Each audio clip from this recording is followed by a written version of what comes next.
met in college. I was Laurel's RA, and we just kept in touch over the following 4 years, doing long-distance relationships. And I had first thought that I had received a call to ordained ministry serving down in El Salvador in kind of a Roman Catholic context, but later thought that I was being called to marriage instead of ministry. And then in the meantime, Laurel felt that she had a call, and we sort of circled back around and started the discernment process at the same time. Mm-hmm.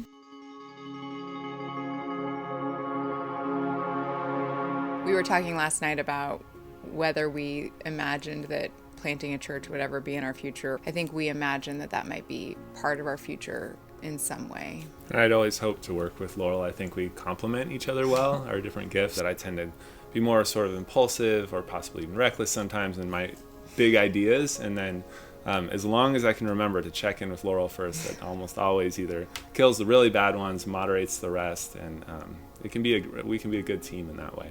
I always had the hope that we would be able to serve together because we do have young children. There just seemed to be greater integrity in that. We come from a background that includes some intentional Christian communities, and so that element of integrity to kind of both serving the same body of Christ or the same faith community, especially when our kids were growing up, was our hope.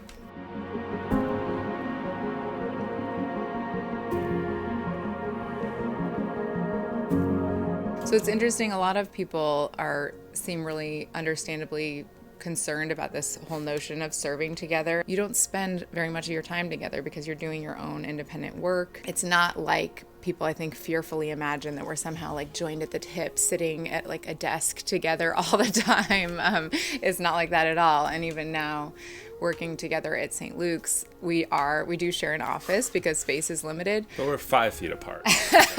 I think what a clergy couple in leadership can make possible is just this breadth of gifts that one person couldn't possibly have him or herself. I think that in some ways serving together as mission developers is a more natural fit than serving together in a parish. We had conversations with different search committees at different points about what that might look like, and people were open to the idea, but it was also clearly more of a challenge to imagine how like the two of us working as a team could fit. If you're trying to start something that's relatively complex or entrepreneurial, that it's helpful to have a team. You know, who doesn't want a startup team? And if you really feel like you actually can work well together, you've really thought about some of the ways that you actually complement each other, I think it's a great space for that. I would just say that with anyone thinking about getting into mission development, you just really have to have a high tolerance for risk and ambiguity, uncertainty, chaos, the messiness of it.